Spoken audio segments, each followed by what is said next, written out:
नाज़रीन, अवामी न्यूज़ में ख़बरनि जो सिलसिलो जारी है। हिन वक्त असीं तव्हांखे दादू मां ख़बर ॾींदा हलूं त दादू शहर जे अल हसन मंगी हाल में जिते ऑल सिंध ओड इतिहाद जो कन्वेंशन थी गुज़रियो है, जंहिंमें समूरे सिंध जे ओड बिरादरी जे अॻुवान वॾे तादाद में शिरकत कई है। इन मौक़े ते ऑल सिंध ओड इतिहाद जे अॻुवान जो मीडिया सां ॻाल्हाईंदे चवणु हो त असांजो हिकिड़ो वोट अलॻि कयो वञे। ॿियो वरी तव्हां ॾिठो हूंदो त असांजी जेके लोअर कास्ट आहिनि उन्हनि खे ॾाढो मतिलबु नज़रअंदाज़ कयो वियो आहे, घणो इग्नोर कयो वेंदो आहे। जेको त हाणे रिसेंटली तव्हां ॾिठो हिकिड़ो हादसो थियो त हिकिड़ी छोकिरीअ जी लाश पई आहे ऐं हुनखे दफ़नाइण नथा ॾियनि।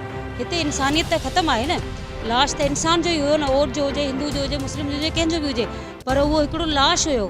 मरण खां पोइ मतिलबु हुन बॉडीअ खे हेॾे होॾे धिकियो थो वञे। हिकिड़ो माण्हू अची करे चवे थो त हीअ ओट छोकिरी आहे, इन जे करे हिनखे दफ़नायो न वञे, त हीअ त सरासरी ज़ुल्म आहे न। त इन जे करे ज़ाहिर आहे लखनि जी तादाद में हिते ओड रहनि। असांजे वोट जी अहमियत ई कान्हे का, असांखे बणायो वियो आहे मखसूस, ऐं मखसूस ते जेको बिज़नेस शुरू थियो आहे गवर्नमेंट जो, उन ते असांखे हैरत आहे।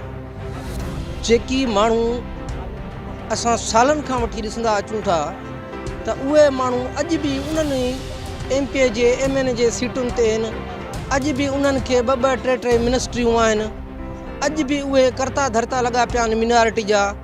पाकिस्तान पीपल्स पार्टी जो असली वोट त असां ग़रीब मिसकिन माण्हू आहियूं। हानिकार वाक़िया थियनि था, जीअं 5% कोटा आहे मिनारिटी जी, 5% मिनारिटी जी कोटा आहे त उहा टोटली वाणिया खणनि था ऐं कंहिं ओड भागे कोन था। ऐं ऑल सिंध ओड इतिहाद जे प्लेटफॉर्म तां मरकज़ी सदर जे हैसियत सां हीअ जेको असांजो कठ, हीअ जेको पंडाल में हीअ रश था ॾिसो, हीअ वाल आहे न, बेसब्री सां जेका बिरादरी मुंतज़र हुई इन जी, त असांजो आवाज़ आला ऐवाननि ताईं पहुचे। असां सभु गॾु थिया आहियूं, असां पंहिंजे हक़नि जी हासिलात लाइ जिदोजहद करण लाइ ऑल सिंध ओड इतिहाद जोड़ियो आहे।